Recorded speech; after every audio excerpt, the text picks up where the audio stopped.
Bom dia, queridos. Saúdo a amada igreja com a graça e a paz do nosso Senhor e Salvador Jesus Cristo. Essa é a classe de adultos chamada Seguidores do Mestre Jesus, na Igreja Evangélica dos Irmãos, no centro, em Macapá, Amapá.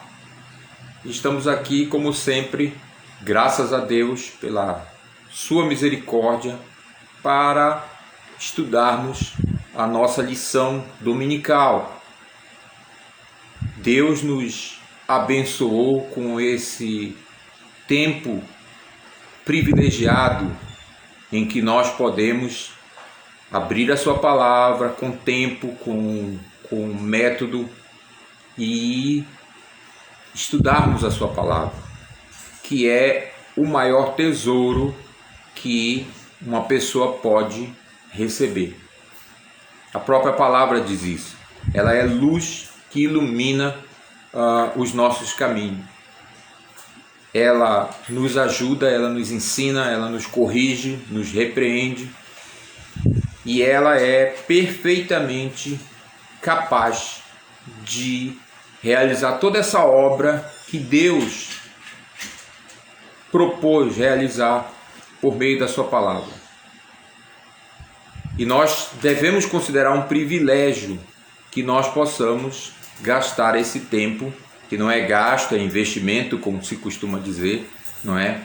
No estudo da palavra de Deus. Hoje está um dia muito bonito aqui, muito sol, e nós vamos começar orando, pedindo a Deus que nos abençoe no nosso estudo hoje. Oremos. Muito obrigado, Senhor, Deus, Criador, sustentador de todas as coisas, Deus que é também o nosso Salvador por meio do nosso Senhor Jesus Cristo, que é Deus encarnado, que é o nosso Salvador. Muito obrigado, ó Deus, por este dia, pelas tuas misericórdias renovadas sobre nós hoje. Muito obrigado, ó Deus, pelo teu cuidado amoroso em separar esse tempo para que possamos deixar de lado as distrações do mundo e mergulhar no estudo da Tua Palavra, naquilo que tem valor eterno, Senhor, no tesouro que não pode ser deteriorado, que não pode ser roubado por ninguém. Ó Deus, que privilégio é esse que nós temos. E nós te somos gratos por isso. Pedimos que tu abençoes todo o teu povo que se reúne ao redor deste planeta hoje, nesse tempo especial, para estudar a tua palavra. Que a tua palavra possa continuar, como cremos que acontecerá, abençoando a vida de todos aqueles que se debruçam em estudá-la. Queremos te pedir pelos nossos irmãos enfermos, rogando que o Senhor recupere a saúde deles. Rogamos pelo irmão Shibaia. Esperamos, ó Deus, que ele esteja melhorando. Confiamos na tua misericórdia, no teu amor, e pedimos que o Senhor o restaure totalmente. Pedimos, ó Deus, que tu atendas a cada irmão nas suas necessidades específicas. Que hoje seja um dia abençoado para o teu povo. É o que nós te pedimos, em nome e pelo amor de Jesus. Amém. Amém. Muito bem.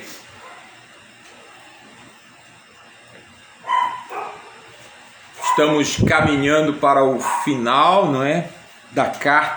Da primeira carta a Timóteo, que nós estamos estudando aqui na nossa classe. Vamos estudar as duas cartas a Timóteo e vamos estudar também a carta a Tito. Eu estava me lembrando, a primeira vez que eu me debrucei sobre essas cartas, assim que eu me lembre com método, foi ainda quando o pastor Egon veio estagiar aqui na igreja. Ele estava concluindo o seu curso no seminário, e ele veio estagiar e ele desafiou os homens da igreja a estudarem as cartas a Timóteo e a carta a Tito. Eu cheguei inclusive a decorar a carta a Tito, ainda tem alguma coisa na minha mente, acho que eu vou até tentar recuperar, né, essa memorização, mas é impressionante.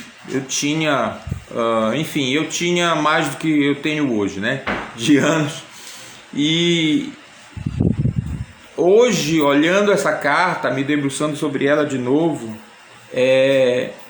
eu ainda me espanto, não é? Com a riqueza, com o tesouro que ela traz. Então, o desafio é, sem dúvida nenhuma, continuar estudando essas cartas, não é? Que tem realmente muita coisa de interessante para a gente aprender. O comentarista da lição de hoje, nós estamos usando o material da Cristã Evangélica, né? Gosto sempre de reconhecer a editora Cristã Evangélica. O título da lição aqui é a lição 6, responsabilidade com os vários grupos na igreja. O comentarista é Klaus Assalim Gomes de Oliveira. Vamos dialogar com ele hoje, né? E o texto básico é 1 Timóteo capítulo 5, versos de 1 a 6, ou melhor, 1 Timóteo capítulo 5, verso 1 até capítulo 6, verso 2. Essa é a maneira certa de ler, tá? O alvo da lição que ele propôs aqui é compreender o valor da prática da exortação cristã e passar a exortar com amor. É como está colocado aqui, né? Na introdução, o Klaus, né, ele diz que a igreja é um dos poucos lugares da sociedade onde se pode obter auxílio e orientação para todas as áreas da vida, para todo tipo de pessoa, em qualquer idade. Por meio da palavra de Deus, a igreja tem o poder de transformar o ser humano de dentro para fora e de modo surpreendentemente mudando assim a sociedade. Bom, eu vou inverter essa frase do Klaus, com todo respeito. Eu acho que é o contrário. Eu acho que é a palavra de Deus, por meio da igreja, que faz tudo isso que ele falou aí. Não sei se vocês entenderam a inversão que eu fiz. Eu acho que é um cuidado que a gente precisa tomar, e que é muito comum. Todo comentarista, todo professor, uma hora ou outra comete esse erro, né? Confunde um pouco as coisas. Vejam bem, se a gente estivesse lá no presencial, se a gente estivesse lá na sala de aula, né, real, eu provavelmente iria perguntar isso para algum de vocês. Como é que você explica essa inversão que eu fiz? Né? Mas já que a gente está aqui nesse meio, né, virtual, eu mesmo vou explicar para vocês. Não é a igreja, espero que vocês vão me entender bem, a igreja é veículo, a igreja é meio, certo? O poder, muito embora a gente use a expressão o poder da igreja, muito embora a gente use, né, a própria Bíblia usa, a gente precisa entender sempre que na realidade o poder não é da igreja, o poder não é nosso, porque a igreja somos nós, o poder é de Deus, é por meio da sua palavra. Por isso eu faço essa inversão aqui. Por meio da igreja, Deus, ou a palavra de Deus, tem o poder de transformar o mundo de dentro para fora, certo? Quanto a essa questão de o ser humano melhor, de dentro para fora, de mudar toda a sociedade, eu também tenho minhas reservas com essa frase, porque, ao que parece, nunca foi o propósito de Deus, né? Pela leitura que a gente faz da palavra de Deus, mudar toda a humanidade, ou mudar toda a sociedade. Deus não fez isso quando ele chamou Israel, e ele não fez isso e não fará isso agora pela igreja. Muito embora algumas pessoas acreditem nisso, não é o que nós acreditamos. Por isso eu faço essa ressalva, eu faço essa reserva aqui. Algumas pessoas acham que a igreja né? Por meio da pregação do Evangelho, por meio da vivência do Evangelho, a igreja vai transformar a sociedade e o reino de Deus vai se estabelecer na terra. Nós não cremos assim. A igreja dos irmãos, a linha teológica da igreja dos irmãos não é essa. Nós sabemos que só quando o Senhor Jesus Cristo retornar em poder e glória é que vai haver, digamos assim, uma grande reforma com o estabelecimento do seu reino aqui na terra, que também não vai ser para redimir todo mundo. A Bíblia é clara em afirmar, aí não se vai discutir quando é que você acha que isso vai acontecer, o tempo que isso vai acontecer, mas não há discussão. E quando Jesus voltar em poder e glória, ele vem para julgar o mundo. Isso está claro, qualquer linha teológica, escatológica que o teólogo defende, o professor defende, se ele é cristão, ele vai ter que concordar com isso. Que a segunda vinda de Cristo vem para julgar de maneira definitiva a humanidade. E, como ele mesmo disse, naquele dia, no dia do juízo final, ele finalmente vai separar as suas ovelhas dos cabritos, o joio do trigo, o que serve a Deus e o que não serve. Vai ficar tudo claro, não vai mais haver problema, não vai mais haver qualquer confusão. Hoje realmente as coisas estão muito confusas, né? Hoje realmente as coisas estão muito confusas. Hoje você ouve alguém falar, né? Aí você diz assim, puxa, será que esse cara é crente? Ou é cristão, né? Aí de repente você vai fazer uma breve pesquisa sobre a pessoa, você se espanta, né? As coisas que a pessoa diz em outros contextos, as coisas que a pessoa faz, né? Em outros contextos, mas naquele momento ali que você viu era glória a Deus, glória a Jesus, né? Era aquela coisa, né? Não, o que Jesus decidiu, tá tudo na mão de Jesus. Você olha, né? Naquele momento ali, aí você vai ampliar um pouco o olhar, você se espanta. Podemos dizer, num certo sentido, que hoje em dia no Brasil todo mundo é crente. Afinal de contas, crente não é aquele que crê em alguma coisa, né? Todo mundo é crente, mas Jesus deixa claro lá em Mateus capítulo 7, versículo 21, nem todas as pessoas que o chamam de Senhor entrarão no reino dos céus. Essa é uma passagem antipática, essa é uma passagem que as pessoas não gostam de falar, que os pastores não gostam de pregar, na sua maioria. É bem possível que algumas pessoas vão passar a vida inteira numa igreja e nunca vão ouvir essas palavras de Jesus. Se elas não leem a Bíblia, nunca vão ouvir, porque a verdade é que há igreja que não prega nesse texto. Nem todo que me diz Senhor, Senhor, entrará no reino dos céus, mas aquele que faz a vontade de meu Pai que está nos céus. Muitos naquele dia hão de dizer, Senhor, mas em teu nome nós não expelimos demônios, em teu nome nós não fizemos muitos milagres. Então lhes direi, em verdade vos digo, nunca vos conheci. Apartai-vos de mim, vocês todos que praticam a iniquidade. São palavras duríssimas proferidas pelo nosso Senhor Jesus Cristo como advertência. Se você prestou atenção no versículo aí que o Klaus recomenda como o versículo chave para essa lição, que é um versículo assustador num certo sentido. Vejam, isso foi escrito para crentes, tá? Vale a pena você prestar atenção para isso. Isso foi escrito para crentes, não foi escrito para incrédulos. Veja o que é que o autor de Hebreus diz lá no capítulo 3, versos 12 e 13. Eu vou ler como está aqui na revista, tá? Diz assim: tenham cuidado, irmãos, para que nenhum de vocês tenha um coração mau e descrente que o leve a se afastar do Deus vivo. Pelo contrário, animem uns aos outros. E aí segue a passagem. Prestaram atenção?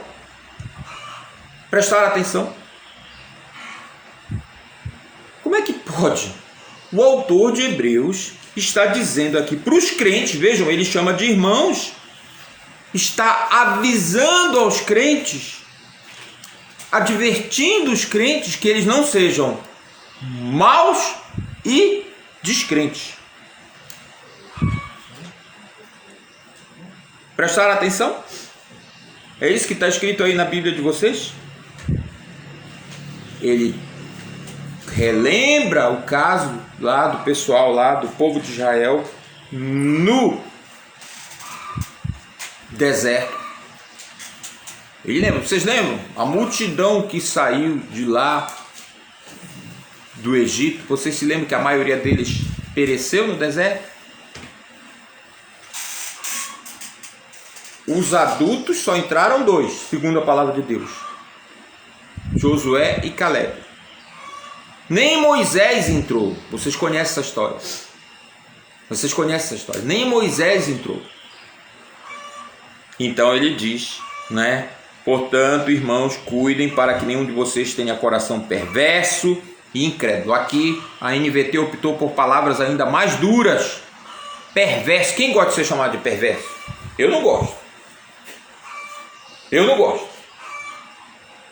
Mas o autor de Hebreus está dizendo aqui: cuidado, irmãos, crentes, jamais haja entre vocês alguém que tenha o coração perverso e incrédulo, que os desvie, que os afaste do Deus vivo.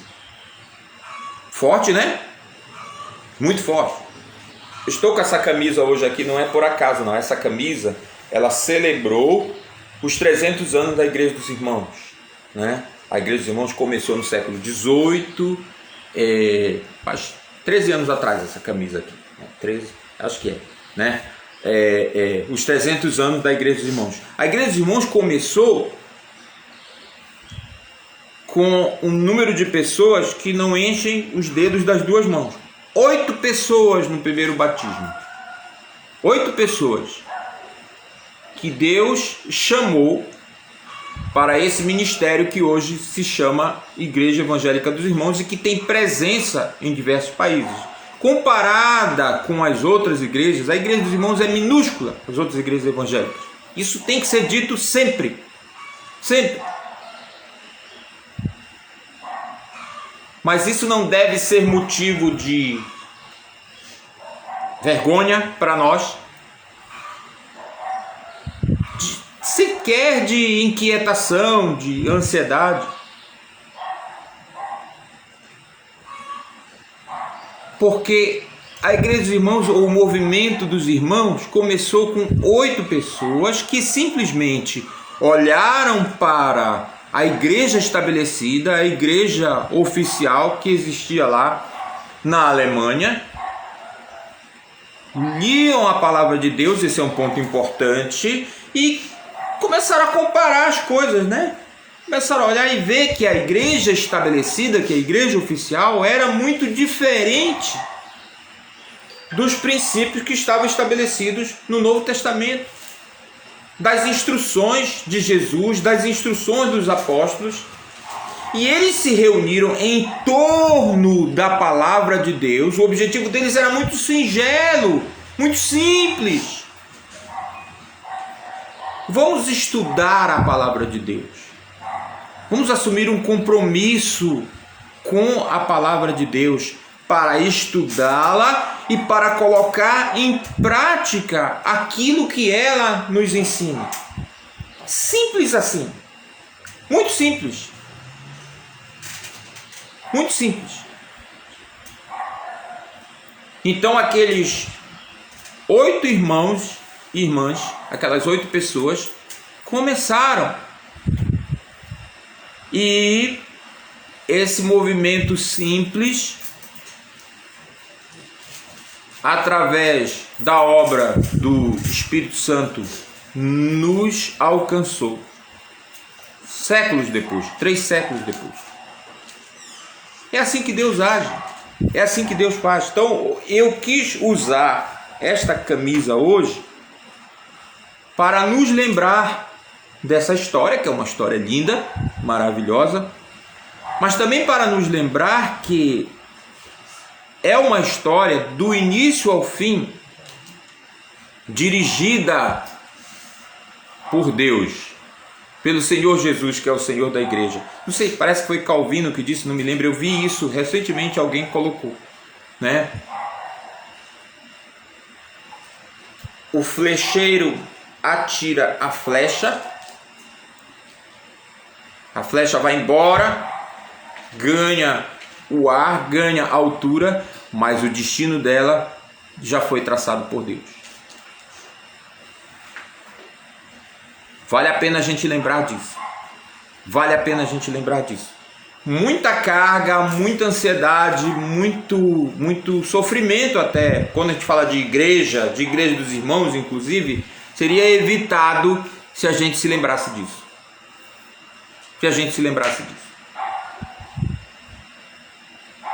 No entanto, a igreja fundada pelo nosso Senhor Jesus, estabelecida pelo nosso Senhor Jesus, que tem esse futuro glorioso, aqui neste mundo, cá embaixo ainda, aí no firmamento, nós temos as nossas dificuldades.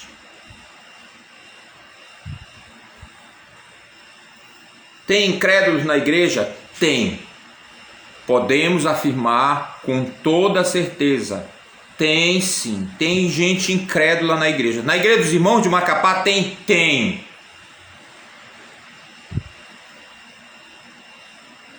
Está incomodado? Vai ficar mais incomodado agora.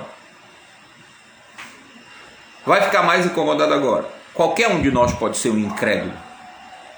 Senão, Deus não escreveria isso na sua palavra. Senão, Deus não diria aqui na sua palavra, acabamos de ler, cuidado. Cuidado. Cuidado. É uma advertência. Vocês acham que Deus brinca com a gente? Vocês acham que Deus brinca com a gente? Não, Deus não brinca, Deus não joga conosco. Se Ele nos adverte, se Ele nos diz, cuidado, jamais haja entre vocês qualquer pessoa má, incrédula, que desvie o coração ou que desvie a sua vida do Deus vivo. Isso é um perigo, vamos dizer assim, real. Perigo real. Pera aí, Elias, mas então tu está dizendo que o crente pode perder a salvação? Não, não. Se alguém aí ainda tem dúvida sobre essa questão de perda de salvação, querido, vai estudar. Querida, vai estudar. Eu posso ajudar se você quiser. Mas é fato, é ponto pacífico, todo mundo sabe que uma vez salvo, salvo para sempre. Os verdadeiros crentes não perdem a sua salvação. Cadê aí os balãozinhos azuis e brancos? Cadê? O verdadeiro crente nunca, jamais perderá a sua salvação. Que aliás não é dele, é do Senhor. É o Senhor que nos salva. Ele nos salvou. Romanos diz isso, não depende de quem quer, de quem corre. É Deus sendo misericordioso. Ele escolheu, antes da fundação do mundo, ser misericordioso conosco. Ele escolheu e nos salvou. E nos salvou. Mas um crente verdadeiro pode sim, por causa da incredulidade, por causa de dar vazão à perversidade que há no coração, o crente, mesmo o crente verdadeiro, pode sim desviar-se do Deus vivo. Não estou falando de desviar da igreja. Preste atenção, por favor, entenda o que eu estou dizendo. O texto não fala de desviar da igreja. Bom ler de novo, né? Bom ler de novo. Primeiro, Hebreus, vou pegar de novo aqui, já saiu daqui, tá aí, Hebreus, tá? Antigamente a gente chamava de texto áureo, não chamam mais assim, né? Hebreus capítulo 3, versos 12 e 13. Portanto, irmãos, cuidem para que nenhum de vocês tenha coração perverso e incrédulo que os desvie do Deus vivo. Então, querido, querida, preste atenção porque eu vou lhe dizer agora, tá? não é desvio da igreja, tá? Não é que o seu coração, se for perverso, ou se você der vazão à perversidade ou à incredulidade, você vai se desviar da igreja. Não, é mais sério, é mais sério.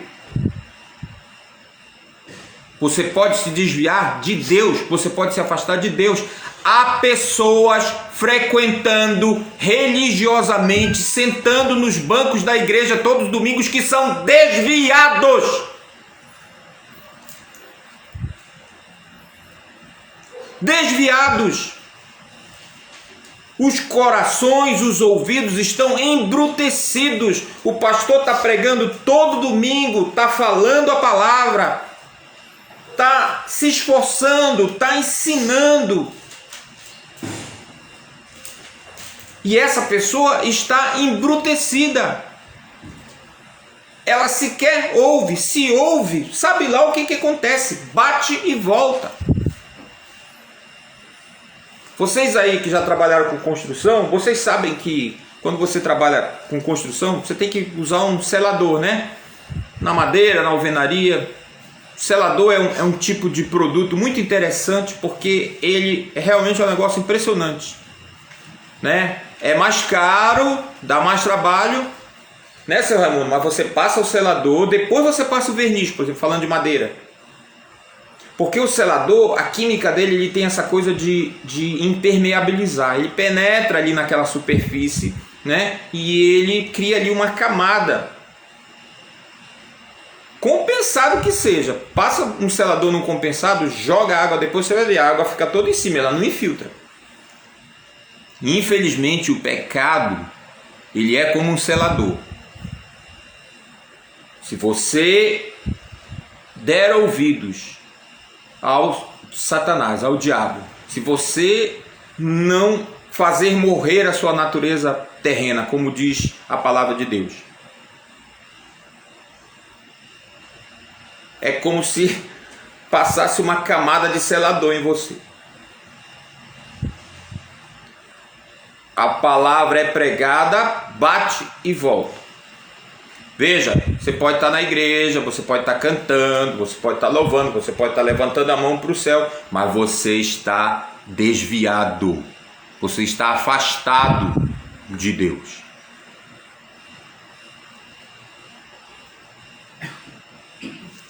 Como é que a gente sabe disso? É muito simples. O Filho de Deus, ele obedece a Deus. Ele lê a palavra de Deus, ele ouve a palavra de Deus e ele concorda com Deus. Ele não discute, ele não procura pretextos, ele não procura motivos, ele não procura se justificar, até porque ele conhece a Bíblia, ele sabe o suficiente. Ele lê os Salmos.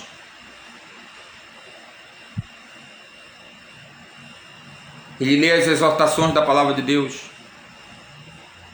Ele sabe que o que encobre as suas transgressões jamais prosperará. Ele sabe que ele tem que confessar e deixar, mudar de atitude, mudar de vida. Esses irmãos, mais de 300 anos atrás, entenderam que a igreja onde eles estavam, a igreja a qual eles pertenciam, porque todo mundo pertencia àquela igreja, era uma igreja praticamente estatal e ainda é hoje. Isso aqui é uma coisa interessante. Até mesmo a igreja dos irmãos, lá onde ela começou, está meio que estatizada. Talvez alguns não vão gostar de eu falar isso, mas enfim. A impressão parece ser essa. Porque Satanás está o tempo todo aí, investindo. Esses primeiros irmãos aqui, sob a liderança de Alexandre Mack, eles, lendo a palavra de Deus, eles perceberam e eles resolveram se juntar. Nós vamos estudar a Bíblia e nós vamos procurar viver e praticar aquilo que ela nos ensina. Surgiu a igreja dos irmãos. Isso é importante. Isso é muito importante. Vejam, vocês entenderam agora? Fiz aí uma longa exposição. Mas vocês entenderam agora por que eu inverti a frase aqui? É a palavra, por meio da igreja, que opera essa transformação. E eu concordo com o Klaus aqui, é de dentro para fora. Não vai atingir o mundo inteiro, porque isso não é o propósito de Deus.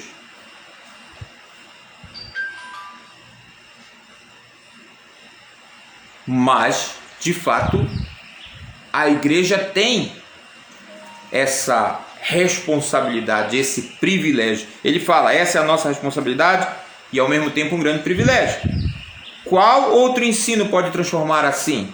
Se não a igreja, pela palavra, quem poderá orientar a todos os homens rumo a Deus?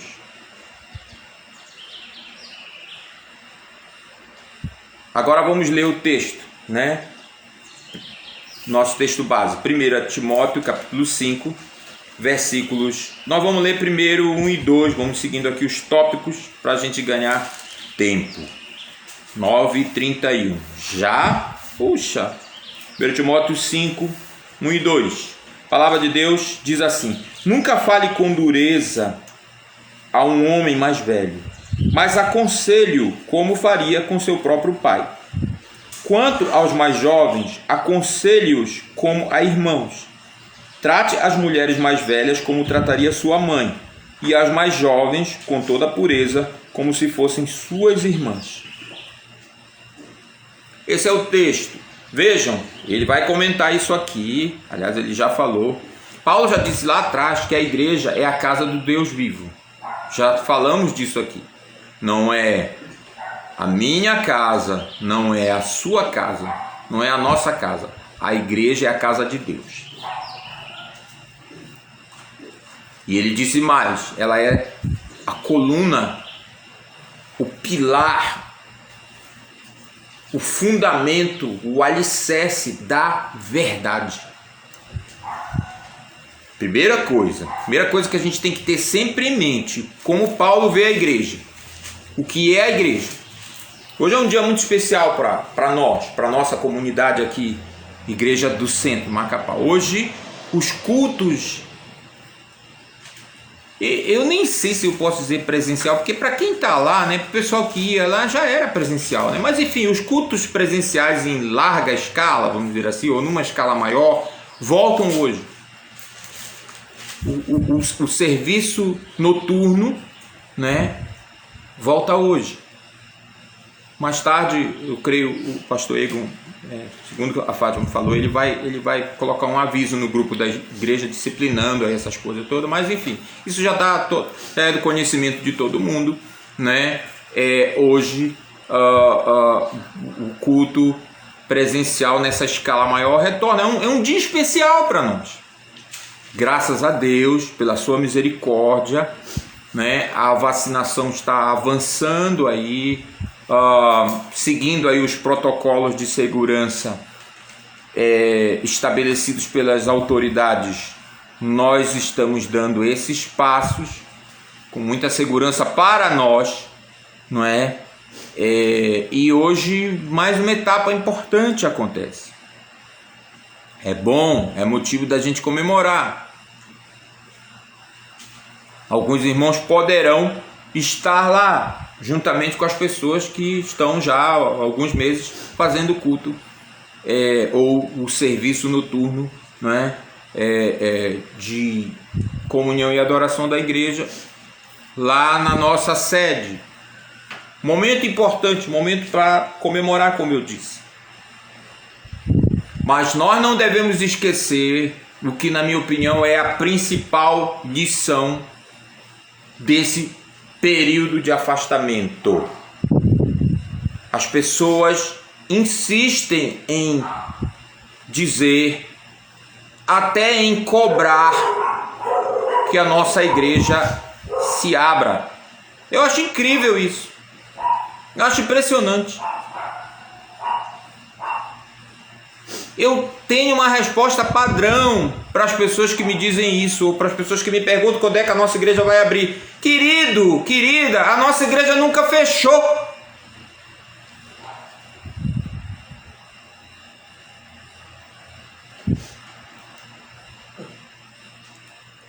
Vou dar mais uma chance para vocês. Vou dar mais uma chance. Eu respondo, querido, querida, a nossa igreja nunca fechou. Agora sim. Aleluia, glória a Deus. A nossa igreja nunca fechou.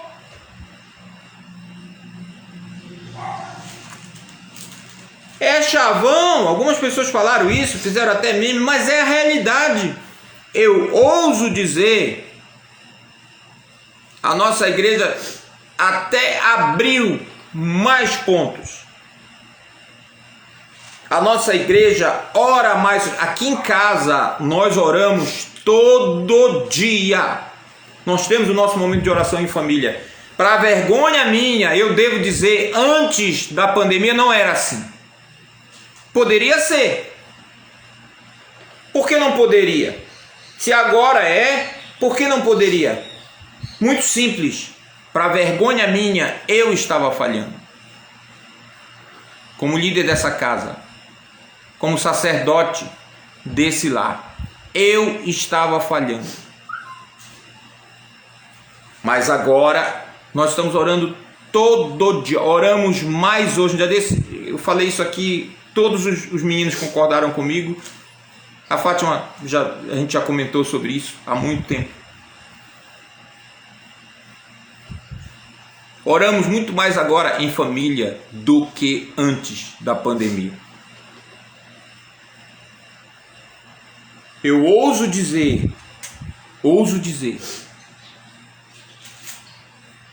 não é ousadia nenhuma, é simplesmente a constatação, uma realidade.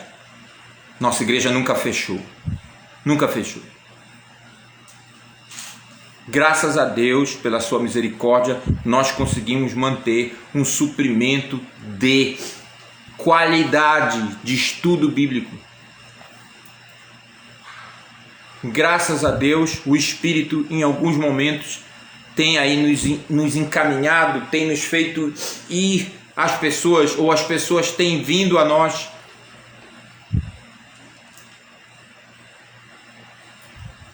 De novo, é um momento para se comemorar? Sim, é, mas a gente não pode esquecer a principal lição desse período de afastamento. A igreja somos nós. Se você de alguma forma acha que a igreja estava fechada, o problema está em você, querido, querida.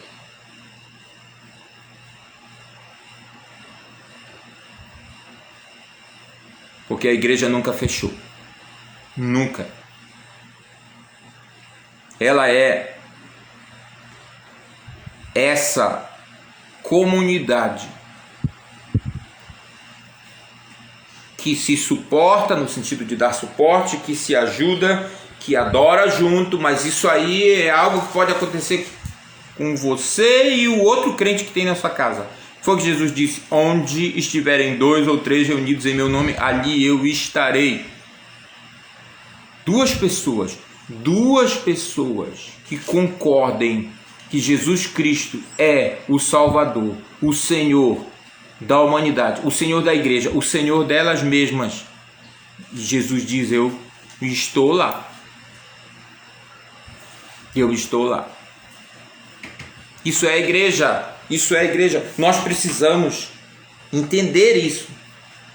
Mais do que isso, nós precisamos acolher, guardar essa palavra no nosso coração e viver com ela.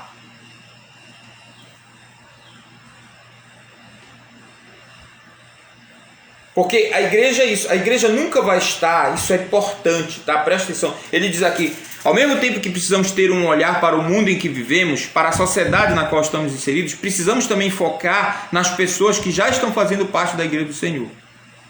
De novo, eu vou inverter isso aqui. É o contrário. Uma igreja que não cuida dos seus.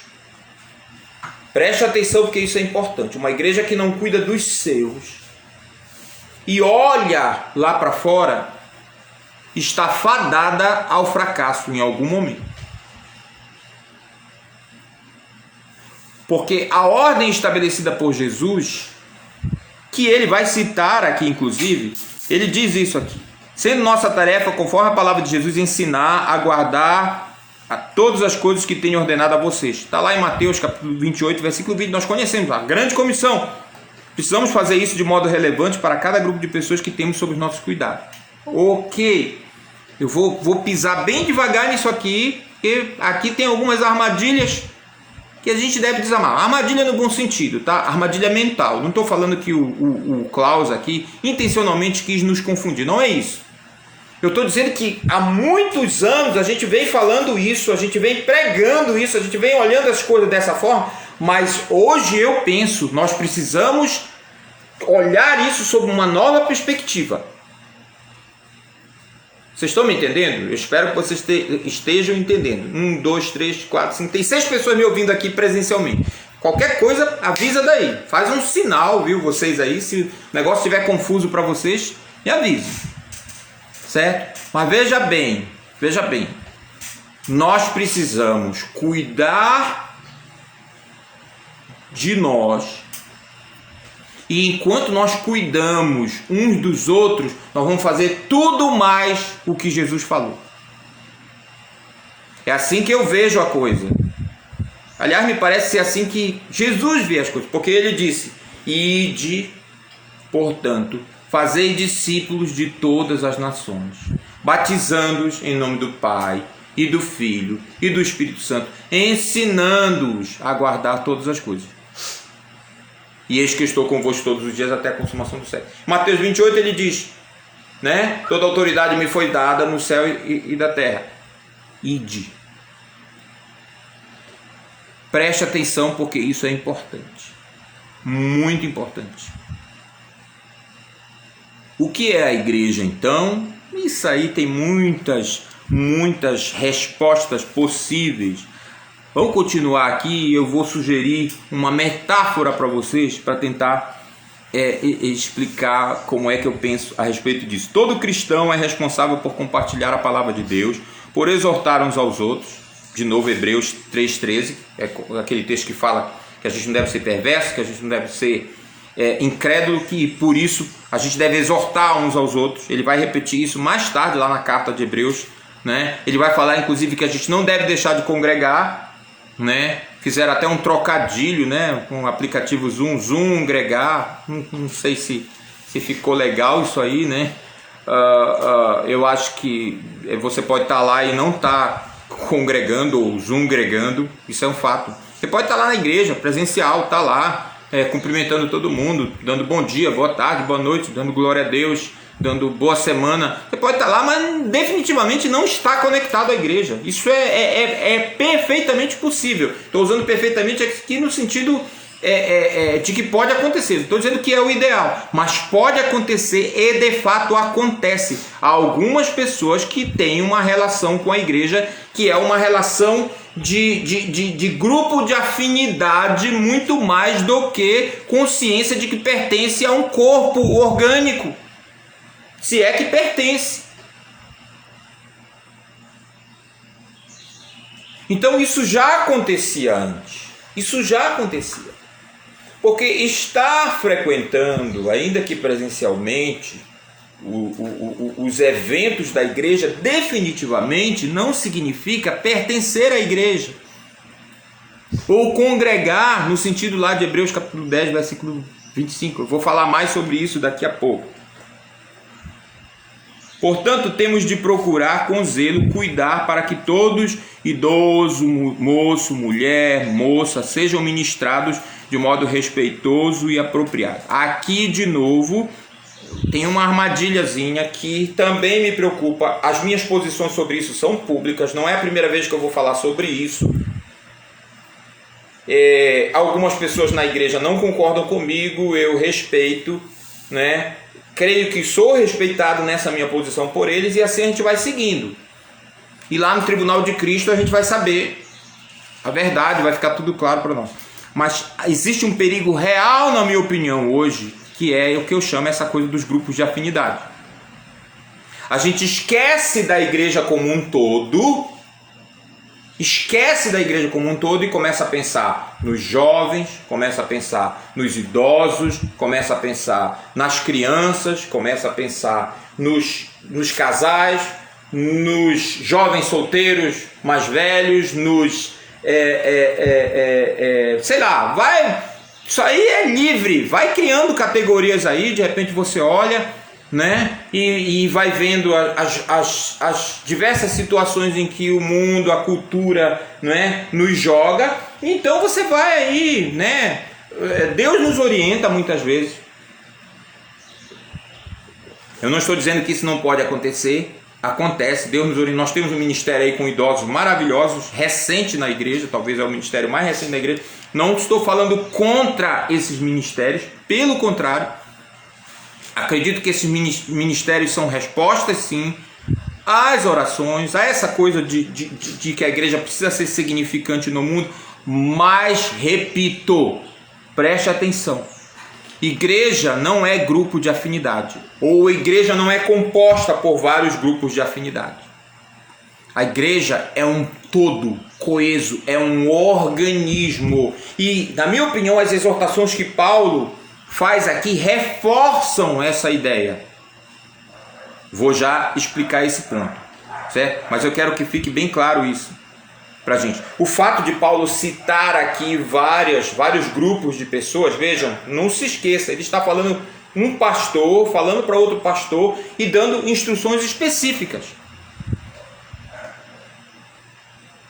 Paul Washer, ele tem um livro, 10 acusações contra a igreja moderna. Já falei desse livro aqui várias vezes, já recomendei esse livro, já postei esse livro no grupo da classe de adultos. Eu não sei quantos de vocês leram esse livro, mas é um livro maravilhoso, muito bom. É um livro pequeno que vale a pena ler. E um dos aspectos que ele fala, muito embora ele não use essa palavra, essa expressão, sou eu que estou usando essa expressão, de repente não é nem original, de repente eu li isso em algum lugar, também não estou reivindicando originalidade para isso, né? Mas eu quero explicar isso. Essa coisa do grupo de afinidade. Ele cita especificamente dos jovens. Ele disse, olha, eu sei que muita gente não vai gostar do que eu vou dizer, mas eu vou falar uma coisa sobre as nossas igrejas, falando dos Estados Unidos no contexto norte-americano, e aqui não é diferente. O que é que normalmente você vê nos cultos de jovens, nas igrejas? Você vê, primeiro, só jovens. Primeira coisa, você vê só jovens. Chega a hora da palavra, quando tem, quem dá a palavra é um jovem, às vezes um pouquinho mais novo, mais velho, quer dizer, que os outros jovens que estão lá. Mas às vezes não, às vezes é mesma idade, se não mais novo.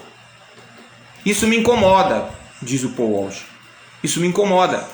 A meu ver, dentro daquilo que nós podemos ver no Novo Testamento, essa não é a melhor maneira de ministrar aos jovens.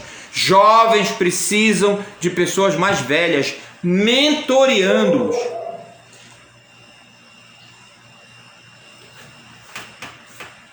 Eu estou citando os jovens, mas eu poderia citar qualquer outra categoria. Eu chamo de departamentalização da igreja. As igrejas estão muito departamentalizadas. Os departamentos funcionam, às vezes, quase que autonomamente. Tem os seus programas, esses programas dificilmente são submetidos para aprovação da liderança maior da igreja. Sim, eu estou usando um termo liderança maior da igreja, eu acredito nisso. Eu acredito que há uma liderança que tem que ser a liderança maior da igreja, a qual todas as coisas dentro da igreja deveriam estar sujeitas. Desculpa, eu acredito nisso. Eu acredito que não importa o departamento, deveria haver alguma forma de submeter seus programas, seus objetivos, seus alvos de curto, de médio, de longo prazo à liderança da igreja, para que a liderança da igreja verificasse isso dentro de um planejamento estratégico que deve ser o planejamento da igreja toda. Aqui na nossa igreja a gente melhorou um pouquinho, mas houve uma época que, na nossa igreja, que até para decidir qual evento seria realizado em determinada data era uma dor de cabeça, era um estresse, porque tinha 2 departamentos reivindicando aquela mesma data, cada um com as suas argumentações, cada um querendo dizer por que tinha mais direito àquela data do que o outro. Vocês que são mais antigos aí na igreja vão lembrar que essa era uma realidade que a gente tinha, não muito tempo atrás. Então, às vezes, a gente ficava assim meio, puxa, mas peraí, tem alguma coisa errada aqui, gente. A gente está discutindo qual departamento tem mais direito a determinada data. Tem alguma coisa errada aí. Não me parece ser a melhor figura, não me parece ser a melhor imagem, a melhor metáfora para a organicidade do corpo de Cristo que a gente vê colocada na palavra de Deus. Então é um cuidado que a gente deve tomar. Dá trabalho? Dá, mas isso deve ser discutido exaustivamente pela igreja, pela liderança da igreja. Soluções práticas devem ser tomadas nesse sentido. Eu costumava, há algum tempo atrás, ir para a reunião de jovens. Eu falava para a Fátima uma vez, ela ficava até assim, tu vais, eu vou lá na reunião de jovens, vou dar uma olhada lá. Confesso para vocês, nem todas as vezes em que fiz isso eu me senti bem-vindo. Algumas pessoas pareciam me olhar assim como, o que você está fazendo aqui? Chegaram a perguntar algumas vezes. Oi, tudo bem? Tudo bem. Está esperando alguém? Não estou. Eu vim assistir a reunião mesmo. Qual é o problema? A rigor, nenhuma reunião da igreja deveria ser fechada, exceto em situações específicas, né? Por exemplo, às vezes a gente vai falar sobre sexo, né? Tivemos um evento, né? sobre sexo, segundo a Bíblia, muito bom. A Fátima gostou muito. Infelizmente eu não pude assistir, mas parece que ficou gravado, né, Fátima? Depois a gente pode ver esse link aí. A Fátima gostou muito, né? Essa semana, aliás, foi uma semana muito produtiva, né? Muito assim, várias opções aí para quem aproveitou. Ontem, né, a Fátima participou de 2 eventos muito bons também. O primeiro, que era um evento da escola dominical, da classe de servos, né? Iniciativa da classe de servos sobre a importância da escola dominical. O segundo, ontem a Fátima emendou um evento no outro. Foi engraçado porque alguém procurou por ela aqui em casa e aí, olha, ela está numa reunião. Depois a mesma pessoa veio de novo, olha, ela está em outra reunião, entrou no outro, está em muita reunião, né? Mas está aproveitando. O segundo evento, muito bom, também foi gravado, o link está disponível, de uma série Mulheres da Palavra, que os irmãos lá no Pará as irmãs estão tomando a iniciativa, muito bom também. Então, nada contra esses eventos, esses olhares sobre a igreja, sobre o corpo de Deus, mas a gente deve lembrar sempre, a igreja é um todo, a igreja é um corpo, um organismo. Eu lembro que eu cheguei a reclamar com alguns jovens mais maduros que pegavam uma certa idade, não frequentavam mais a reunião de mocidade na época. Eu sempre cobrei desses jovens, gente, vocês têm que participar, né? A alegação era quase sempre a mesma. Eu não me sinto mais não me sinto mais compatível. Eu digo, sim, mas você está pensando só no que você vai receber. Você tem que pensar um pouco no que você vai dar. Esses jovens aí, mais novos, precisam de jovens amadurecidos. Até calejados, por que não? Jovens mais velhos devem, sim, mentorar jovens mais novos. Na medida em que eles estão maduros, na medida em que eles estão buscando ao Senhor, na condição em que estão, deveria ser assim. Não encontrei ninguém que gostasse de me ouvir dizer isso, porque quase sempre eu terminava dizendo, tem alguma coisa errada com você. As suas justificativas não são justificativas. Porque às vezes você tem que participar, acreditem, apenas por obrigação. Quantas coisas você faz na sua vida só porque é preciso? Não é verdade? Os crentes têm esse problema. Eles têm a liberdade em Cristo. Cristo nos chamou para a liberdade, mas a gente tem que tomar cuidado. A nossa liberdade não é para dar ocasião à carne, como Paulo diz. Você é livre em Cristo, não para fazer o que você quer, mas para fazer o que Cristo quer. A verdadeira liberdade é a liberdade para você fazer o que você deve. Qualquer pessoa pode fazer o que quer. Qualquer pessoa. E muitas efetivamente fazem o que querem. Sabe qual é o nome disso? Escravidão. Elas são escravas da carne, elas são escravas dos próprios pensamentos. Pense um pouco. Na nossa sociedade, as pessoas que fazem tudo o que querem estão onde? Estão no meio da rua, se descabelando, tirando a roupa. Elas são livres, num certo sentido. Mas é uma liberdade que ninguém quer. Não é verdade? É uma liberdade que ninguém quer. A verdadeira liberdade é a liberdade para você fazer o que você deve fazer. Que não deveria ser chamado de liberdade, deveria ser chamado de poder.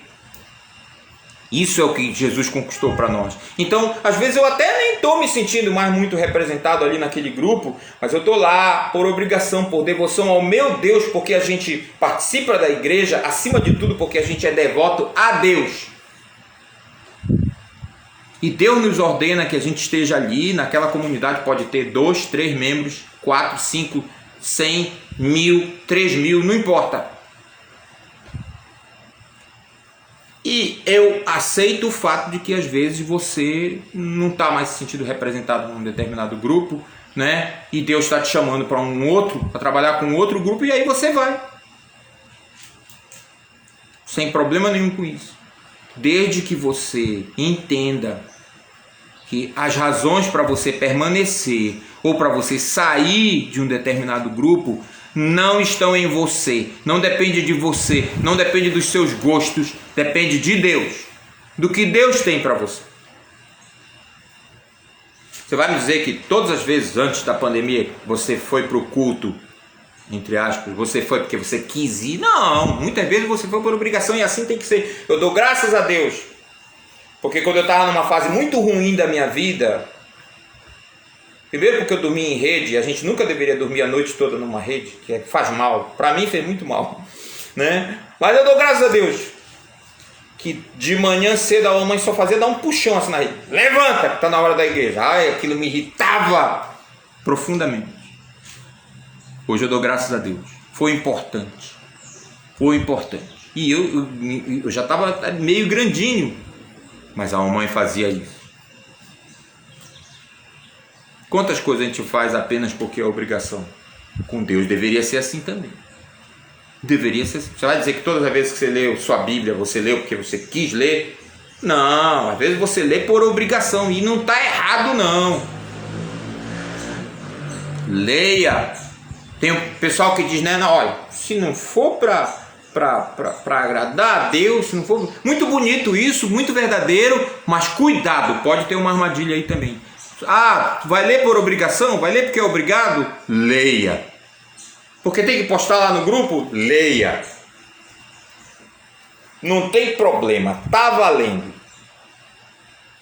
Lá no tribunal de Cristo você se entende com Jesus. Porque Jesus vai dizer para você que devia ter aproveitado melhor, já que a obrigação estava lá, já que precisava fazer, deveria ter aproveitado melhor. Aproveitou pouco, fez por fazer. Problema seu. Problema seu. Então, igreja, para terminar esse ponto, não é grupo de afinidade.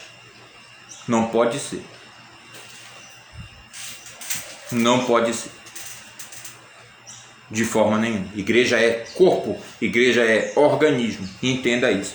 Vamos olhar especificamente nessa meia horinha aí que falta, os grupos específicos que ele vai falar aqui. Nunca fale com dureza a um homem mais velho, mas aconselhe-o como faria com seu próprio pai.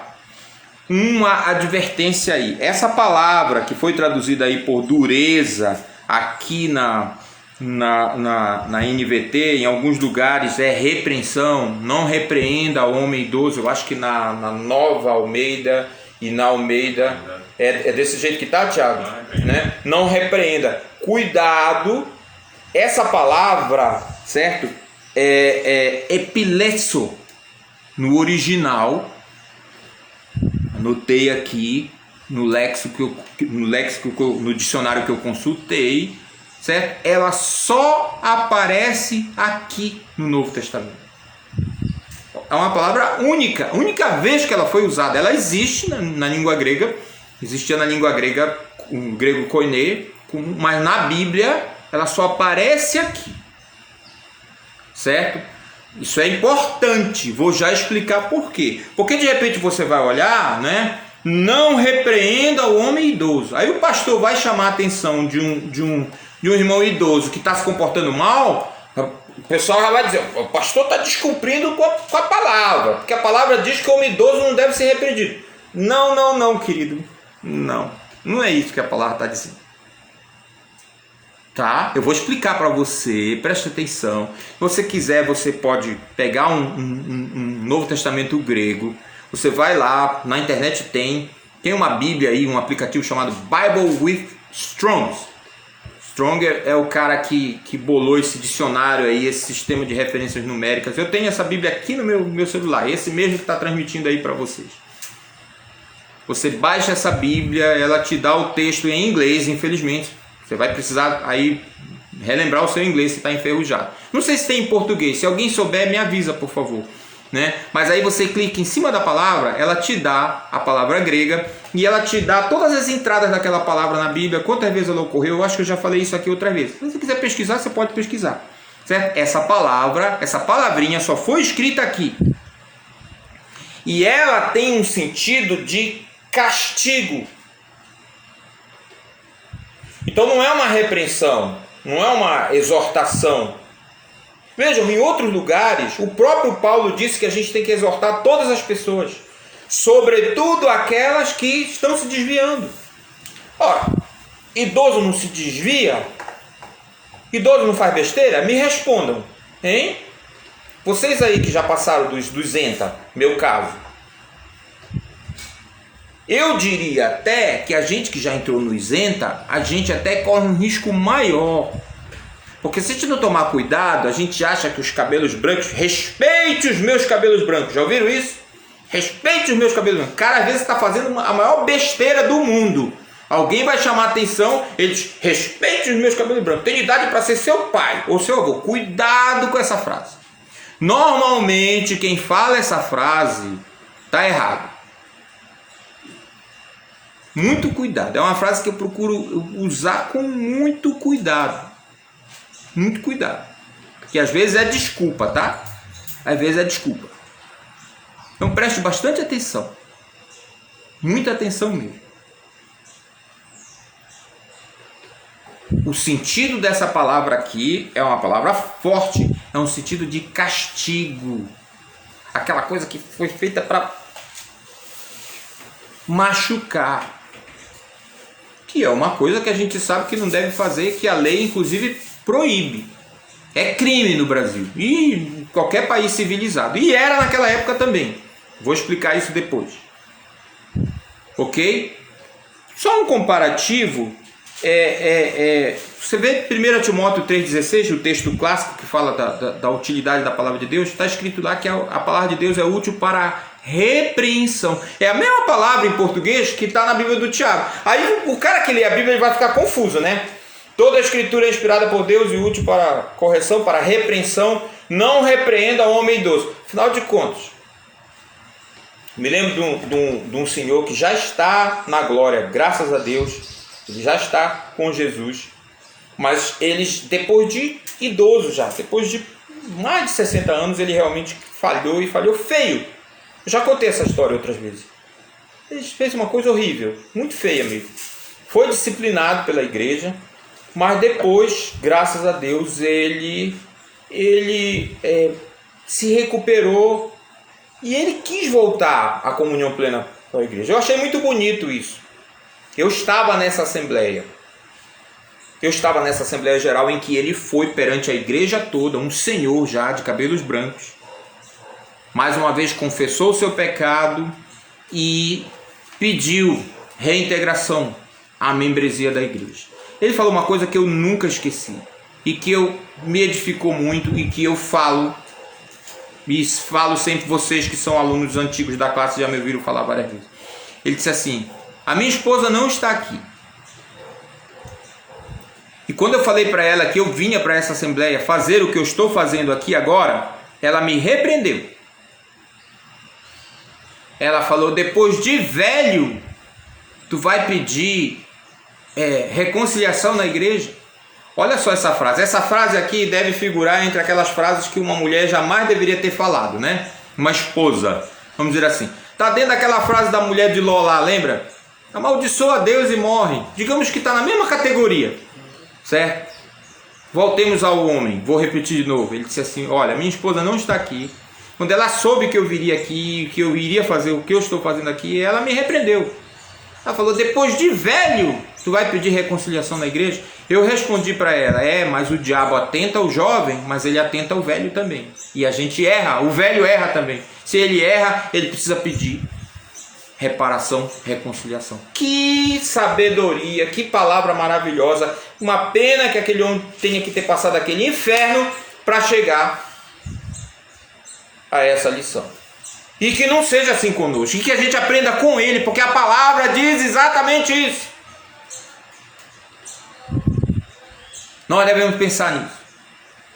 Mas aquele senhor tinha toda a razão. Toda a razão.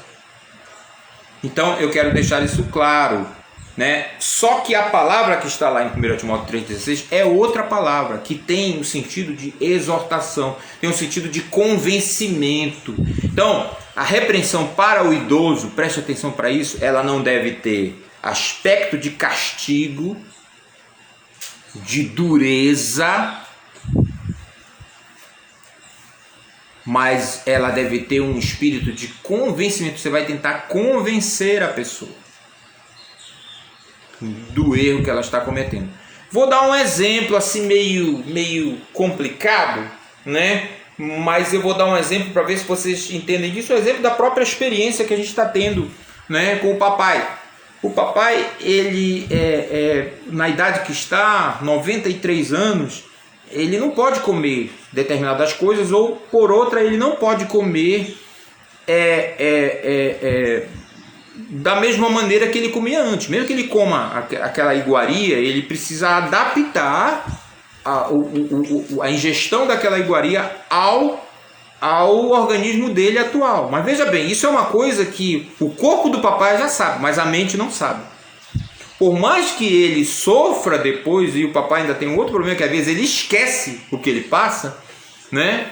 Mas quem cuida dele não esquece, né? Então está sendo um tanto complicado convencê-lo, não é, de que ele precisa comer de uma determinada maneira para evitar problemas maiores para ele. E ele insiste às vezes, e eu dou graças a Deus, a Lloyd, a Célia tem uma paciência assim, uma coisa assim impressionante para lidar com ele, né? É uma coisa assim que eu sei que eu preciso trabalhar em mim, sabe? Porque eu às vezes tendo a ser, né? Às vezes a gente senta lá em conselho, né? E para tentar convencê-lo, e assim, eu mais escuto do que falo, porque reconheço nas meninas essa habilidade muito importante, né? Que se deve ter. Paulo está aconselhando aqui Timóteo, está dizendo: olha, se você tiver que falar com um idoso, cuidado, olha como você vai falar. Fale com ele como você falaria com seu próprio pai. Então é um ponto importante que a gente deve estabelecer, que eu espero que vocês entendam. E eu gostei como ele colocou aqui, o Klaus. Ele diz assim: aos homens idosos respeito como é devido ao pai. Mais tarde, aqui eu não sei se é ele que faz isso, com todo respeito aí, mas às vezes o cara que escreve, ele faz apenas o principal. Essas sessões, essas coisas, essas outras sessões que estão aí, esses quadros, às vezes isso é feito pela equipe de revisão e tal. Se vocês avançarem um pouco, está escrito aí: cartas pastorais para hoje. Eu não sei que página, vê aí, Tiago. Que página que está a primeira sessão? Lá no final do ponto 1, numeral romano, está lá: cartas pastorais para hoje. Aí diz assim: o princípio geral ensinado por Paulo nos diz que devemos tratar as outras pessoas na igreja como tratamos os membros da nossa própria família. Você tem feito assim? É assim que está aí? Qual é a página? 31. Hã? 31. Página 31. Gente, isso aqui está em contradição com o que foi dito antes, tá? Não é como você trata, tá? Não é como você trata, porque tem gente que trata mal o idoso. Tem filho que trata mal o pai, certo? Então aí o cara diz assim, ó, você tem que tratar como você trata seu pai. Aí ele acha que está certo. Ainda tem esse problema. É aquela velha história: ah, você não convive com ele, você não sabe. Não interessa. O devido respeito independe da situação que você está vivendo. Se você está vivendo uma situação complexa, procura ajuda de especialista, sei lá o que. Às vezes doenças degenerativas, por exemplo, doenças mentais, assim, né? Doenças, enfim, é muito complicado você lidar com uma pessoa assim. Eu tenho uma amiga que aniversário de 65 anos ou 70 anos, eu não me lembro, dos pais, né? Os pais dela bem idosos, estavam vivos os dois ainda na época, o pai agora já é falecido. Ela contou essa história lá na escola para todo mundo ouvir. Muito engraçada essa história, engraçada se você entende, né, que é uma coisa da vida, a lição que a gente pode tirar da vida. Eles fecharam um restaurante, a família veio toda de fora para comemorar, os filhos que moram fora, sabe essa coisa de família grande, família tradicional? Veio gente de fora, todo o Brasil, para o evento, um grande evento, fecharam um restaurante. Ela ficou encarregada de pegar, os pais ainda moravam juntos, né? Mas o pai dela já estava desenvolvendo uma doença degenerativa do cérebro, já estava complicada a situação. Mas moravam só os dois na casa, porque a mãe, graças a Deus, tinha saúde e lidava com ele dentro do possível. Essa minha amiga ficou responsável por buscar os dois para a festa. Chegou lá, a mãe dela estava no pátio da casa, toda arrumada, toda bonita, né? Já aguardando, né? Se embalando lá na cadeira de balanço. Aí ela disse, parou o carro: mamãe, e o papai? A mãe dela só fez assim, lá dentro. Aí ela chegou lá, entrou, teve que parar o carro, entrou, foi lá, ele estava lá na rede, se embalando. Papai, a sua festa de casamento, as suas bodas, olha, já está todo mundo lhe esperando lá no restaurante. Bora lá. Que festa? Olha, eu vou te dizer uma coisa, vocês estão todos loucos. Eu não casei nesse dia. Eu casei no dia tal, de tal, de tal. Hoje não é meu aniversário de casamento. Eu não vou. Eu já falei pra tua mãe, eu não vou, eu não sou doido. Como é que eu vou comemorar o aniversário do meu casamento no dia que não é o meu casamento? Ela ainda tentou argumentar alguma coisa lá com ele, mas não teve jeito. Pegou o telefone, ligou pro irmão dela e disse: mano, vem pegar a mamãe, pode começar a festa aí, sem o papai, vou ficar aqui com ele. Depois a gente faz uma chamada de vídeo e aí faz alguma coisa. Foi o jeito.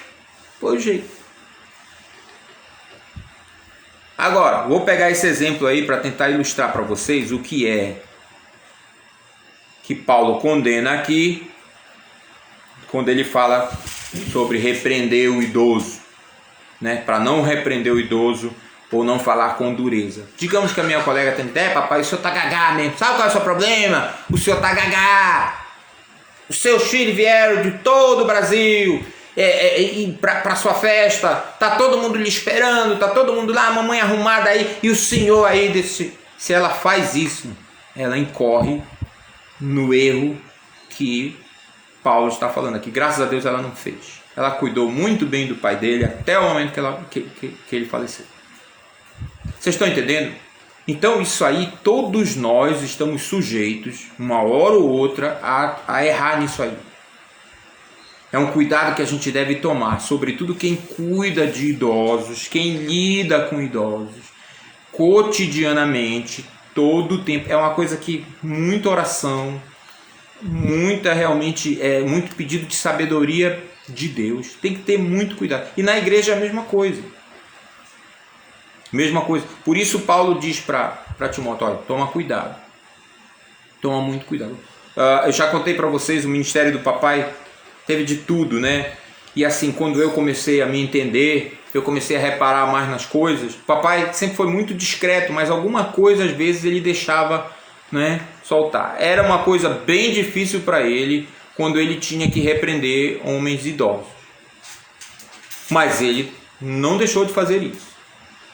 Não deixou de fazer isso. Vocês que conhecem o papai, vocês talvez vão lembrar de alguma história em que o seu pai ou a sua mãe, não é, precisou ser chamado a atenção. Vocês lembram da dona Eulália? Eu ouvi uma vez um outro pastor, que não foi o papai, repreender a dona Eulália com muito carinho, porque a dona Eulália estava lá em casa. A dona Eulália era uma serva dedicada ao Senhor, vocês se lembram, né? E aí ela achou de dizer lá uma vez lá em casa que ela morava com a filha e o genro, que não eram crentes. E aí ela falou, porque quando eu tenho que falar eu só falto pegar a Bíblia e dar com a Bíblia neles, porque eu digo que Deus não gosta, que é errado. Aí o pastor lá, com a maior calma do mundo, falou, não, mas a senhora não pode fazer isso. A senhora não pode fazer isso. Não, porque Jesus... mas Jesus é Jesus, a gente não é Jesus, lembre-se disso.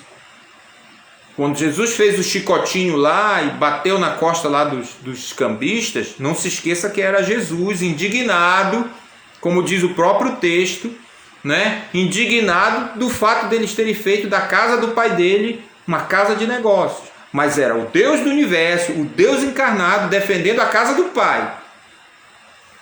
Entenda bem esse texto.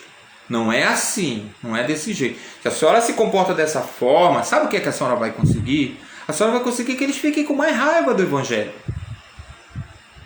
Ore, busque a Deus, peça para Ele lhe dar sabedoria. Vejam, ela já era uma senhora idosa, muito dedicada, chegava muito cedo para a escola dominical, né? Isso aconteceu num dos dias que ela chegou cedo lá. A gente muitas vezes estava se aprontando para ir para a escola dominical, tomando banho, tomando café e ouvindo essas conversas que tinha lá em casa.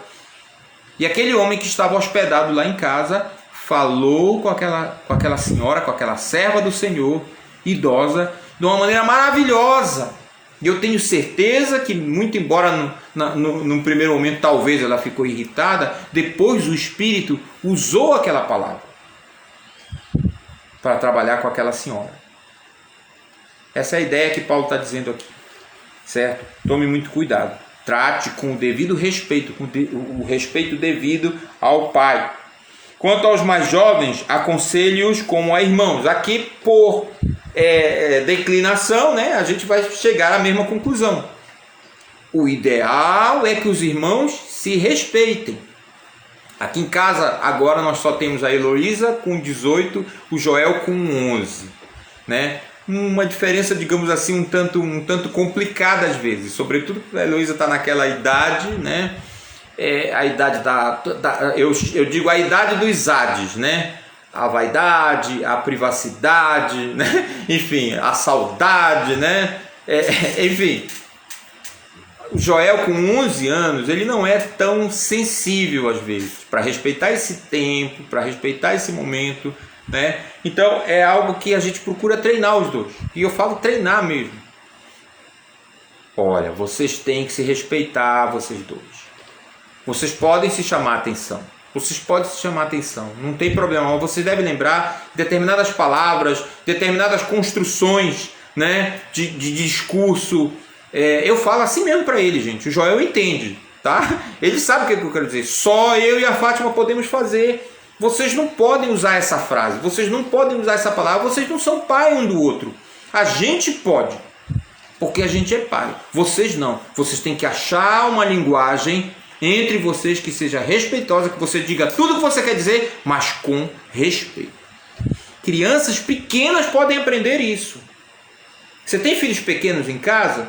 Você tem um filho que está tentando mandar no outro? Olha, comece a trabalhar isso. Senão seu filho vai sofrer bullying na escola. Ele vai querer dar ordem para os coleguinhas dele como ele dá para o irmão dele. Vai sofrer, vai sofrer. Trate logo isso. Ele é seu irmão.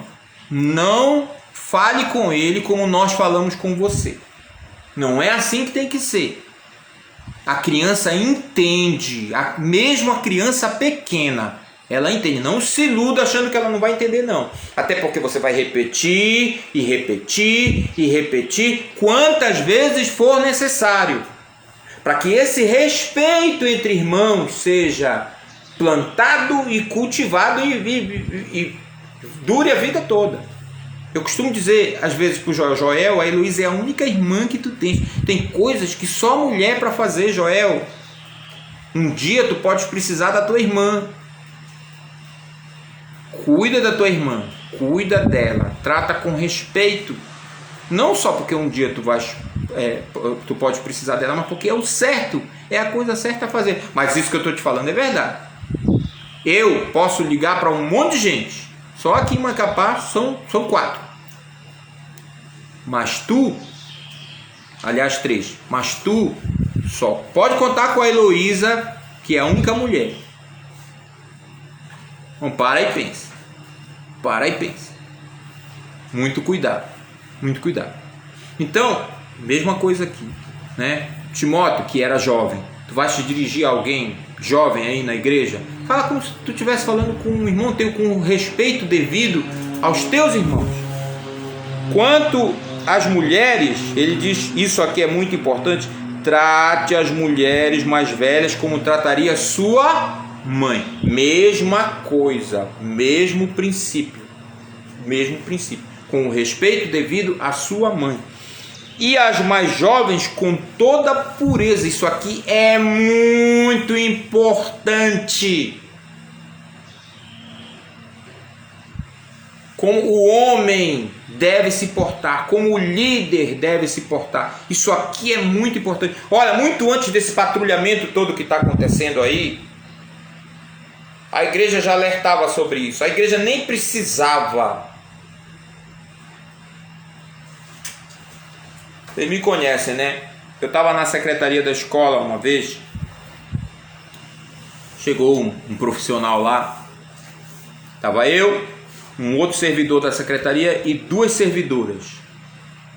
Ele chegou, para nós foi aquele bom dia rápido. Depois ele levantou, aliás, depois ele atravessou assim na minha frente do rapaz, na frente do rapaz, foi falar com as mulheres. Gente, é um negócio assim impressionante. Oi, querida, você está cada dia mais bonita. Olha, sinceramente, é uma tentação olhar para você. E não sei o que. E abraça, e vai para lá, e vai para cá, e isso, e aquilo outro, não sei o que, com a outra, a mesma história. Ah, você o que é isso? É concurso de beleza? Vocês estão competindo aqui? Oh, bom para esses dois homens aqui são homens privilegiados. E não sei o que. Aí ele saiu. E aí a vergonha alheia foi toda minha, né? Toda minha. Quando ele saiu, o rapaz olhou para mim e disse assim: isso aí diz que é pastor. Olha, meninas, isso é assédio. Aí ele virou para ela: vocês têm que falar, vocês têm que... Olha isso aí, hoje em dia isso dá cadeia.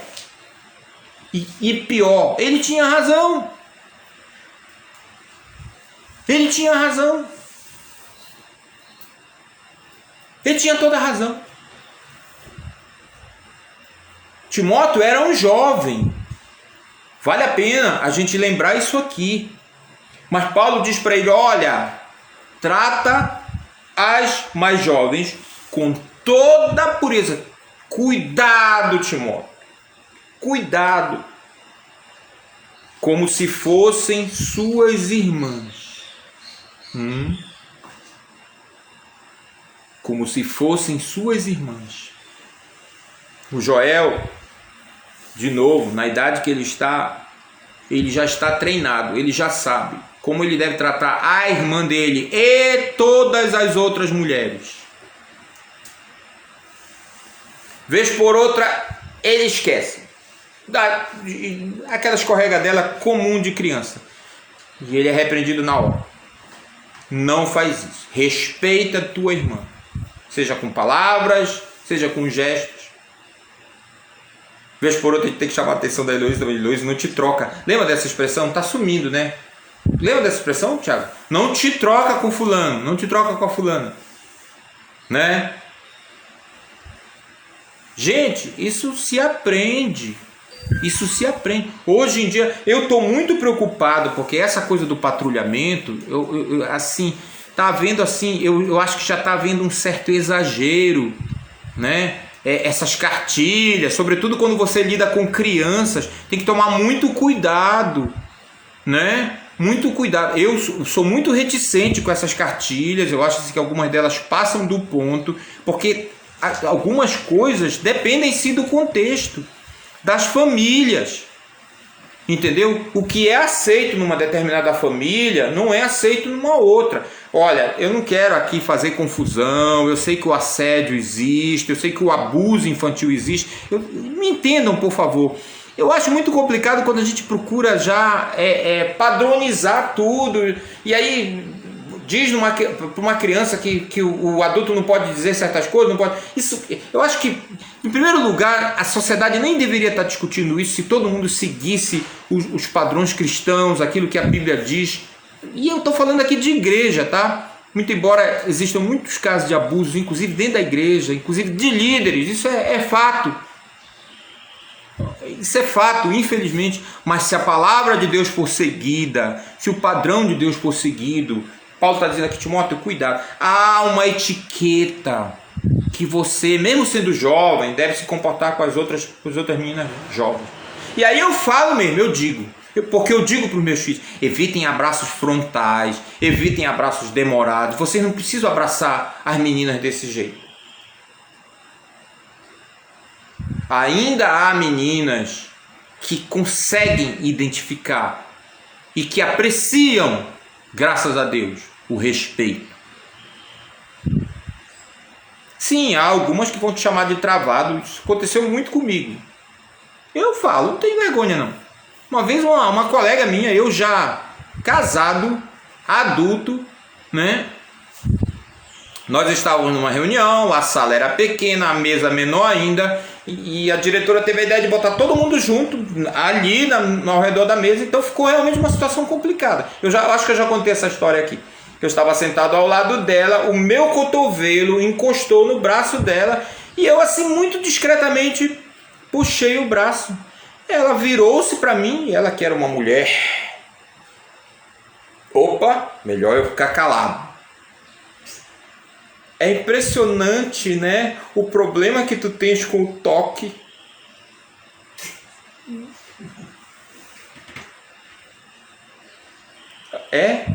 Tá bom. Tá certo. Sinceramente, querido, você vai sim. Você vai ser chamado de reprimido. Sei lá. Eu não vou nem aqui... aumentar essa lista, tá bom esse, né?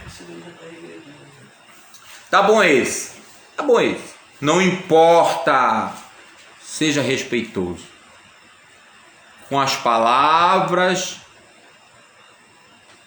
Pergunte para um jovem hoje o que é galanteio, eles não sabem. Olha, a palavra galanteio pode não ser usada hoje, mas a forma de fazer isso continua aí. Há homens que são galanteadores por excelência. Precisam reprimir isso. Sobretudo os sanguíneos, os que falam muito, como eu, por exemplo. Eu falo muito. O meu general está bem ali me olhando, por cima do óculos, né? Graças a Deus eu tenho um bom general com relação a isso. A gente conversa. Não estou dizendo que também concordo com tudo que ela diz.